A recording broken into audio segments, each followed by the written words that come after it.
Spring practice is the perfect time for James Peoples to prove he's ready for a bigger role.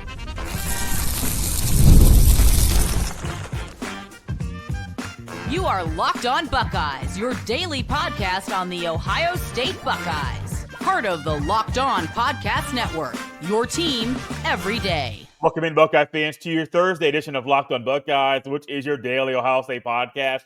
Part of the Locked On Podcast Network, your team every day. I am your host, Jay Stevens, also the host of the Jay Stevens Podcast. And today's episode is brought to you by TurboTax. Ready for stress-free taxes and the most money back guaranteed? Head over to TurboTax.com today and get matched with your expert. During today's show, we'll discuss the massive opportunities in front of Bryson Rodgers and the Buckeye O-line during spring practice. But first, James Peoples was one of those Buckeyes that was hyped up during the NFL Combine. Travion Henderson and Quinshon Judkins were a couple of guys that heaped high praise on the talented running back.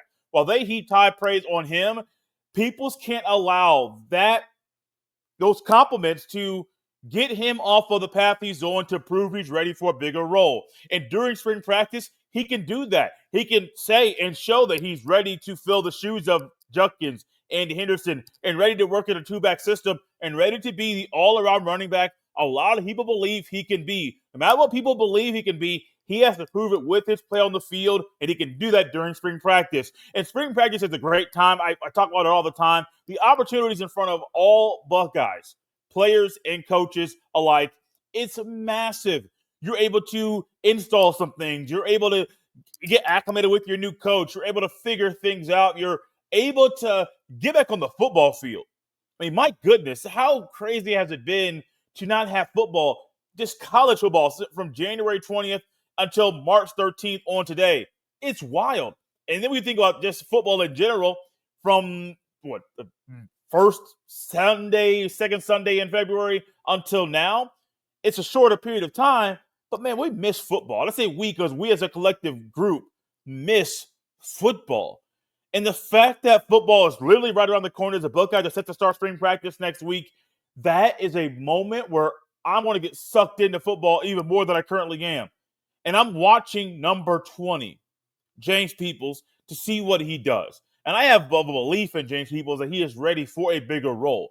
Now, when I say bigger role, I'm not here saying starting role. No.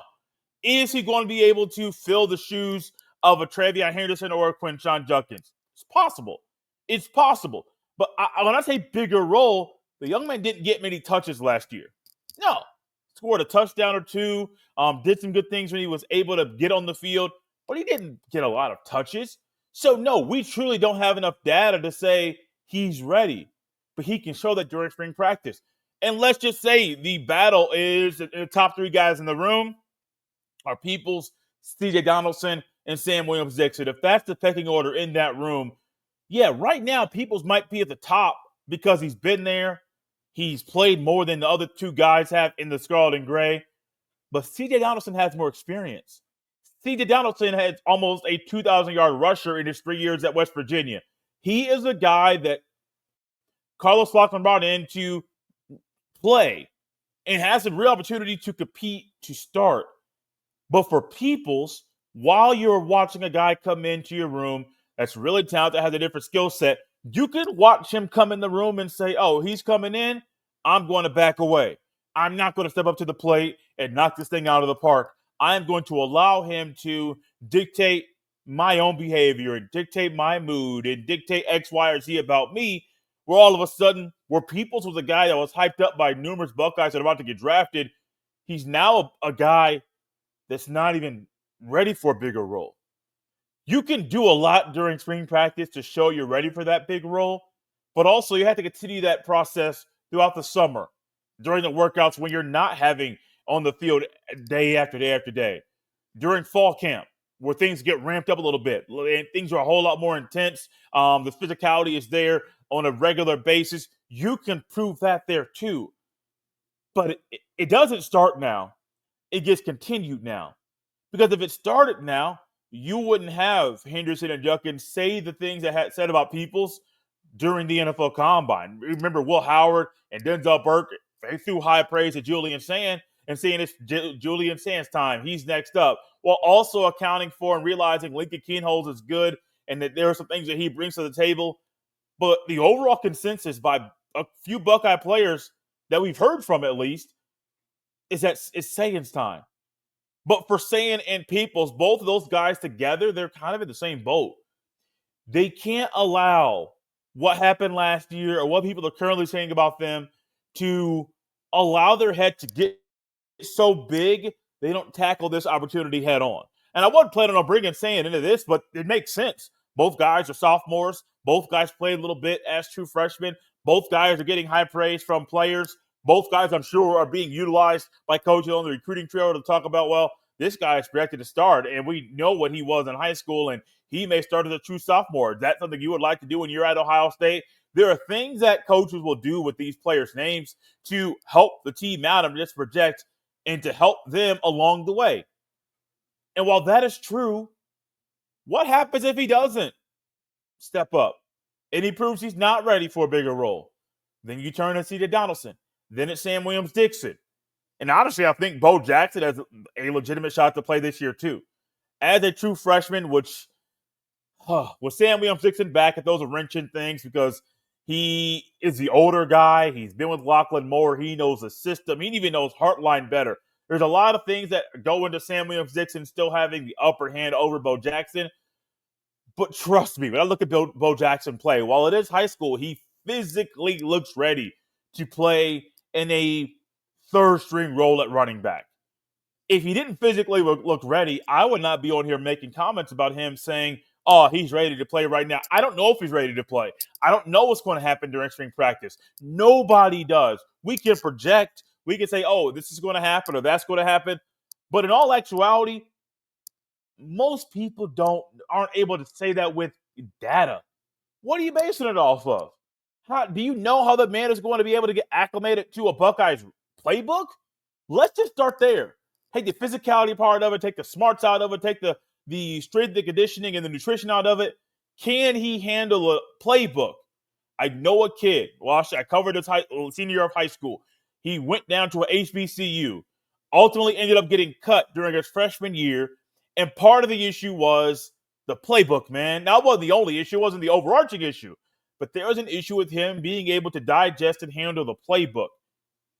If you can't handle the playbook, you're not ready to play ball. It's not I'm not trying to be like this guy making hot takes or a dog banner statement. That's just reality. If you can't handle a playbook, you're not ready for this level of ball right now. I'm not saying you won't be down the road, but that playbook is huge, man. You don't want to go somewhere and look at a guy that has all the talent, has the physical traits, has the skill set that you want in a running back, but all of a sudden, 3rd and 4, it's inside zone with a little motion movement for him. He can't pick it up. Snap of the ball.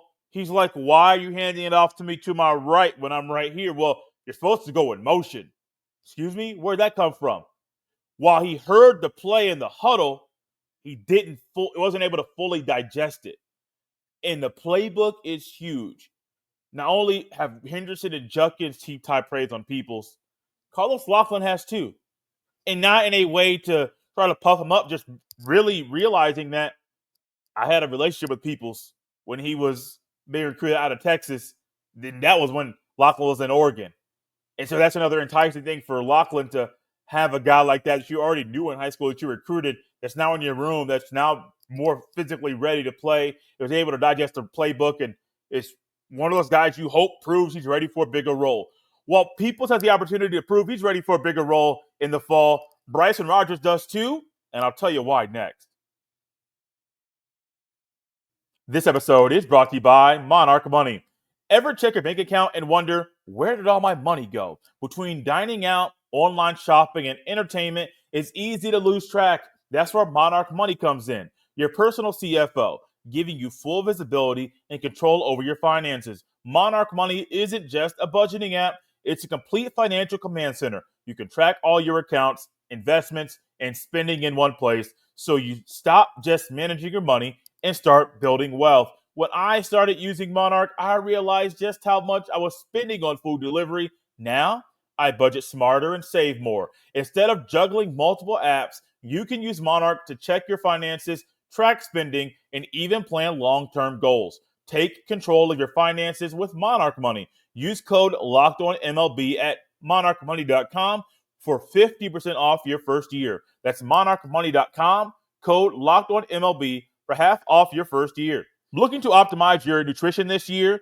Factor makes eating well easy with chef-prepared, dietitian-approved meals that are fresh, never frozen, and ready to heat and eat in just 2 minutes. With 40 options across 8 dietary preferences every week, you can customize your meals to fit your lifestyle, whether it's Calorie Smart, Protein Plus, or Keto.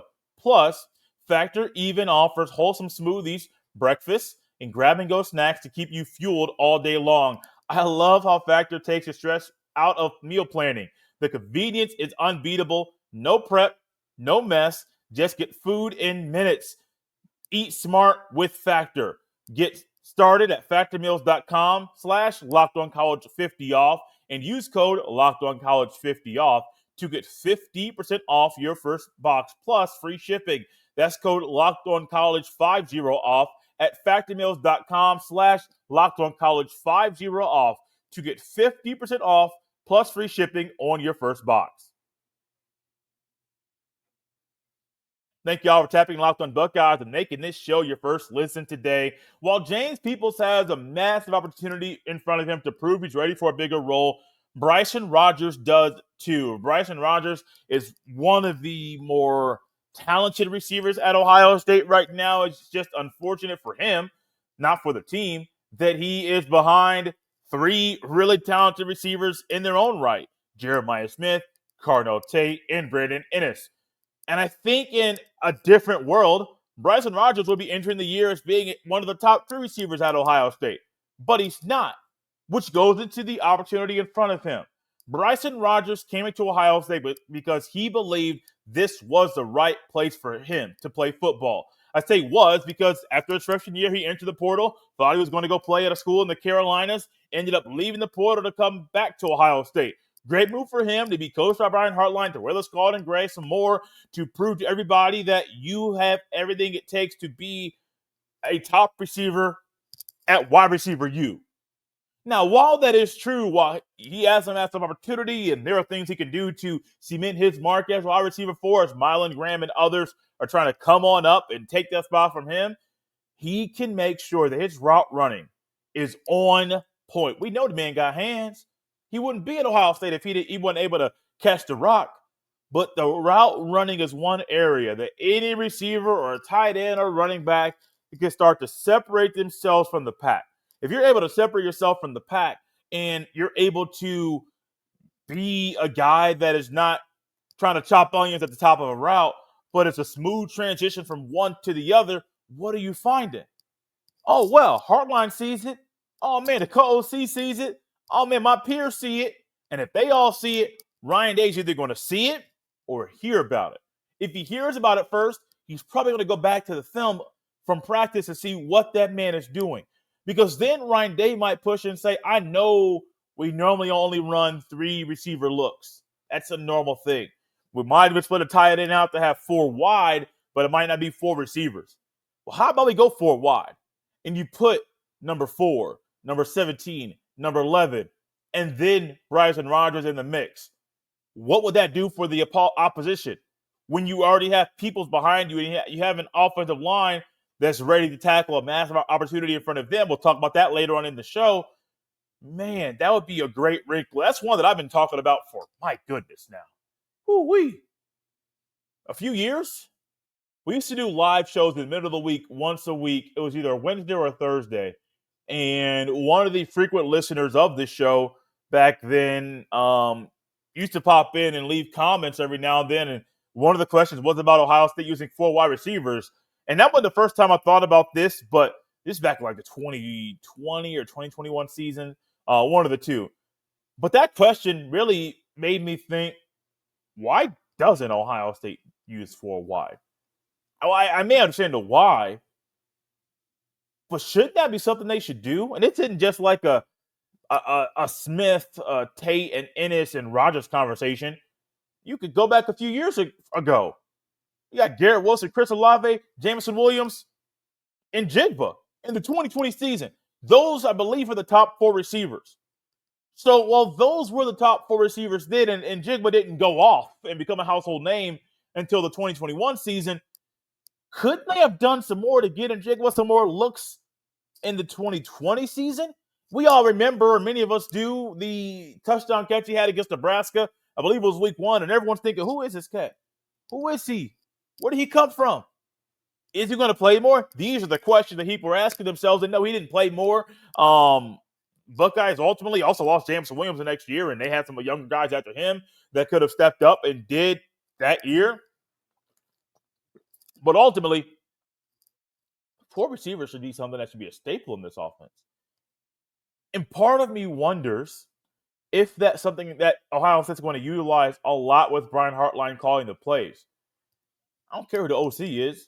The play caller has really Ryan Day has a final say, but the play caller is very telling about what the offense is going to do. Chip Kelly comes in.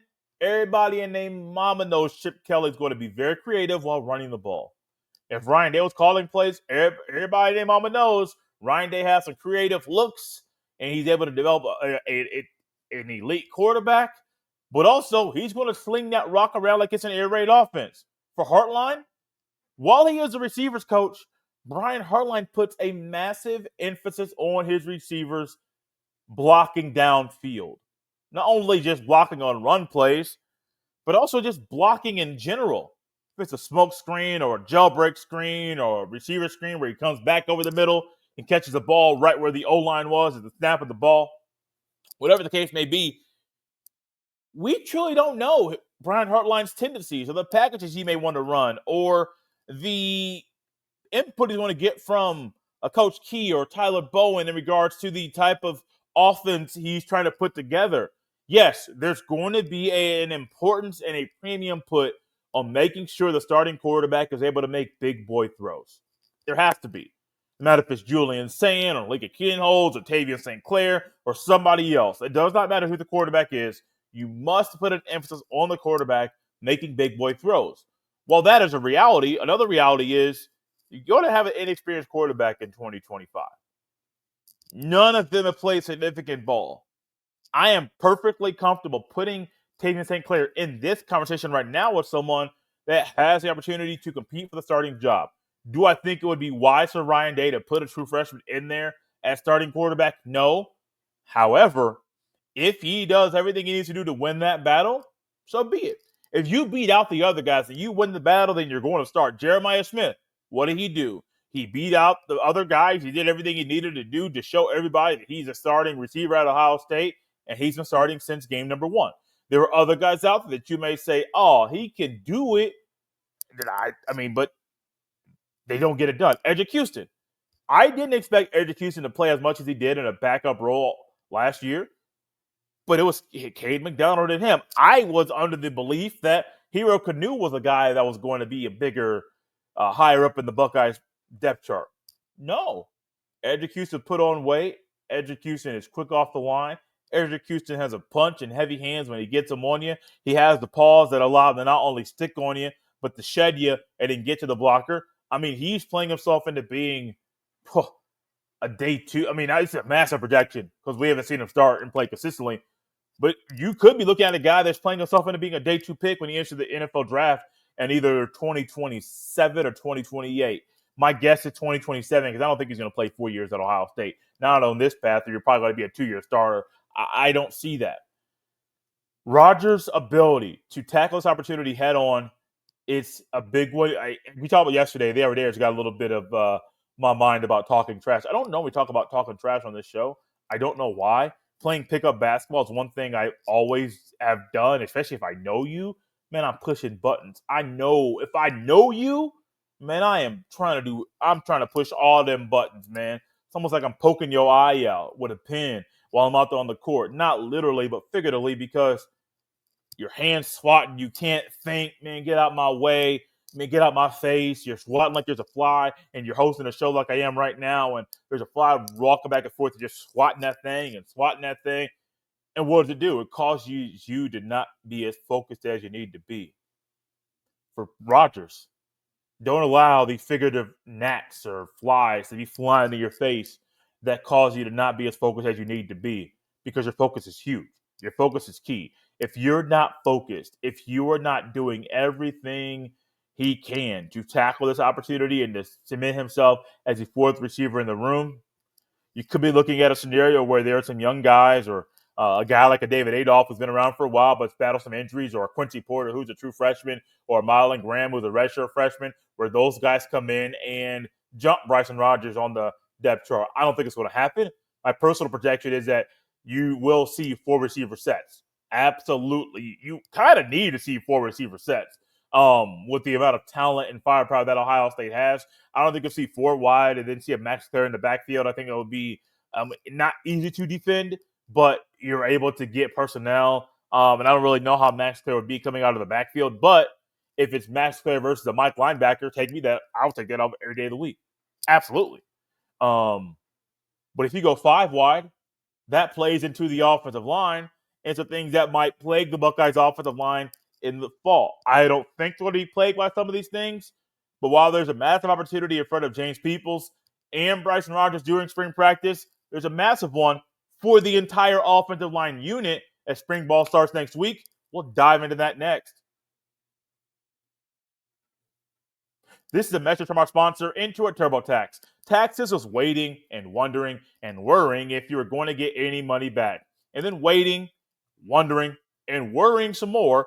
Now Taxes is matching with a TurboTax expert who can do your taxes as soon as today. An expert who gives your taxes their undivided attention as they work on your return while you get real-time updates on their progress so you can focus on your day. An expert who will find you every deduction possible and file every form, every investment, everything is done with 100% accuracy. All so you can get the most money back guaranteed. No waiting, no wondering, no worries. Now this is Taxes. Get an expert now on TurboTax.com. Only available with TurboTax Live Full Service. Real-time updates only in iOS mobile app. See guarantee details at TurboTax.com/guarantees. Thank y'all for tapping Locked On Buckeyes and making this show your first listen today. I am a player. I'm not a player. I am a person that is a believer in the Buckeyes offensive line during spring practice, and I'm a bigger believer now than I normally am. An offensive line is one of those units that is constantly working on chemistry.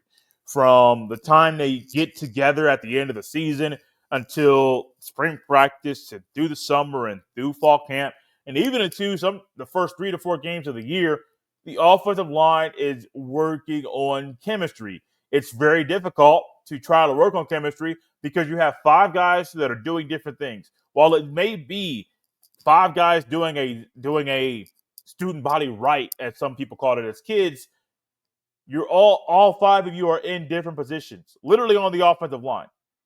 Some might be in a 3-point stance, some might be in a 2-point stance with hands or their knees, or a different variation of that. Maybe that one guy's going to have his hand on his hip. Whatever it is, even with a student body right, you're looking at different things. You're keying different things.